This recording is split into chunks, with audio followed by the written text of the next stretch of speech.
آپ اس خط کو کس طرح سے دیکھتے ہیں؟ کیونکہ ہماری اطلاعات ہیں کہ جب ملاقاتیں بھی ہوئی ہیں اسٹیبلشمنٹ کے ساتھ تو ایک پیغام تو بڑا واضح گیا ہے کہ بھئی آپ سیاست کریں، متشدد رویے جو ہیں اس طرح کو، اس چیز کو سیاست نہ کہا جا سکتا ہے، نہ برداشت ہوگی، اور 9 مئی کے اوپر بھی آپ کو پیچھے ہٹنا پڑے گا۔ تو آپ کیا سمجھتے ہیں کہ آہستہ آہستہ یہ پہلا قدم ہے کہ عمران خان صاحب جو ہے وہ 9 مئی کے اوپر ریگریٹ کریں، معافی مانگیں، پیچھے ہٹ جائیں، تسلیم کر لیں، جیسے علی امین گنڈا پور صاحب پہلے تسلیم کر چکے ہیں کہ آپ کے لوگ تھے اس میں 9 مئی کے اندر؟ جی دیکھیں، میری نظر میں جو آپ کا بیسک لیٹر ہے جو آج لکھا گیا ہے اس کو شاید مختلف رنگ دیا جا رہا ہے اور اس کو زیادہ اہمیت دی جا رہی ہے۔ اصل میں یہ جو خطوط ہیں آج کل آپ دیکھیں، خان صاحب نے پہلے بھی خطوط لکھے ہیں، چیف جسٹس آف پاکستان کو بھی لکھے ہیں، مختلف جج صاحبان نے 5 جج صاحبان نے بھی خطوط لکھے ہیں، اسی طرح اور بھی لوگ لکھتے رہے ہیں خطوط، سپریم کورٹ کے ججز ہم دوبارہ غالب کے دور میں چلے گئے ہیں سر۔ جی تو اگر عمران خان صاحب نے ایک انسٹیٹیوشنل ہیڈ کو، جو آپ کے سیکیورٹی فورسز کے ہیڈ ہیں، ان کو اگر خط لکھ رہے ہیں تو اس خط کو میں جس نظر میں دیکھتا ہوں وہ یہ کوئی ڈیفیٹ نہیں ہے، کوئی شکست نہیں ہے یا کوئی چینج آف پالیسی نہیں ہے، یہ ایک ریکارڈ کے لیے ایک تاریخ میں ایک نوٹ ہے جو کہ ہمیشہ رہے گا۔ یہ اس لحاظ سے فار دا ریکارڈ لیٹر لکھے جا رہے ہیں، اور تاکہ آپ کا موقف جو ہے، پوائنٹس جو ہیں،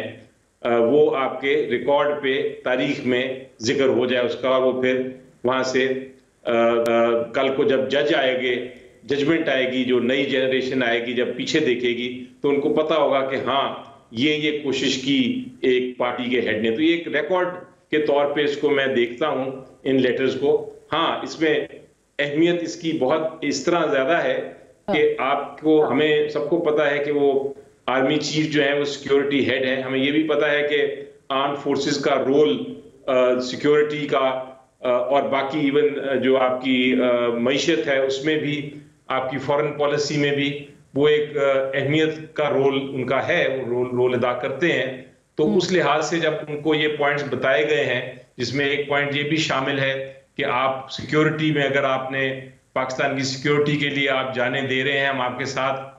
کھڑے ہونا چاہتے ہیں، تو آپ قوم کو ساتھ لے کے چلیں۔ اسی طرح آپ معیشت کی بہتری چاہتے ہیں تو ضروری ہے کہ سٹیبلٹی ہو، سیاسی سٹیبلٹی ہو تاکہ معیشت بہتر ہو جائے۔ تو یہ سارے پوائنٹس جو ہیں یہ فار دا ریکارڈ خان صاحب نے آرمی چیف کو بھی مگر سیٹھی صاحب بالکل اچھی بات ہے، کہاں ان کے وہ جنرل ڈائر، جنرل یحییٰ اس طرح کی ٹرمز استعمال کرتے تھے، پھر کہاں یہاں سارا ملبہ ان پولیٹیکل لوگوں کے اوپر ڈالا ہے جن کو کہ وہ کہہ رہے ہیں کہ آپ ان کے ساتھ کھڑے ہیں اور آپ اپنی پالیسی اب تبدیل کر دیں۔ مثلا وہ یہ کہہ رہے ہیں کہ اسٹیبلشمنٹ ان کے ساتھ کھڑی ہوئی جو 2 دفعہ کے NRO زدہ ہیں جس سے قوم میں نفرت پیدا ہوئی، یعنی ملبہ وہ سیاست دانوں کے اوپر گرا رہے ہیں اور اسٹیبلشمنٹ کو یہ کہہ رہے ہیں کہ میں یہ دوریاں بھی کم کر سکتا ہوں، میں پالیسی کے ساتھ آپ کی جو پولیٹیکل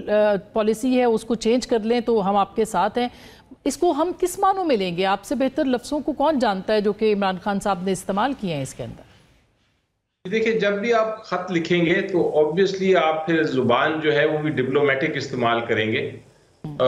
یہی اصول ہوتا ہے خطوط کا۔ آپ اپنا پوائنٹ آف ویو بتاتے ہیں لیکن آپ کوئی گالی گلوچ نہیں کرتے۔ تو یہ اگر زبان اس طرح کی استعمال کی ہے، میرا خیال ہے اس میں کوئی حرج نہیں ہے، اور جو پوائنٹس بنائے ہیں وہ بڑے وہی پوائنٹس بار بار انہوں نے دہرائے بھی ہیں، اور بار بار وہ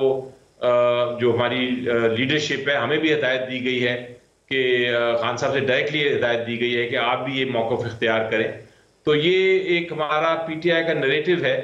ہمارے پوائنٹس ہیں، اور وہ پوائنٹس انہوں نے ڈائریکٹلی لکھ بھی دیے ہیں چیف آف آرمی اسٹاف کو۔ تو میرا خیال ہے اس میں کوئی حرج بھی نہیں ہے، اور اس میں کوئی اس کو زیادہ اس طرح بھی اہمیت نہیں دے سکتے کہ ہم التجا کر رہے ہیں کہ آپ ہمارے ساتھ بیٹھیں اور آپ جو ایگزسٹنگ سیٹ اپ ہے لیکن درخواست تو کر رہے ہیں، اور دوسرا آپ کہہ رہے ہیں ڈائریکشنز ابھی، مطلب اب ڈائریکشنز مل چکی ہیں پارٹی کو کہ بھئی اب آپ نے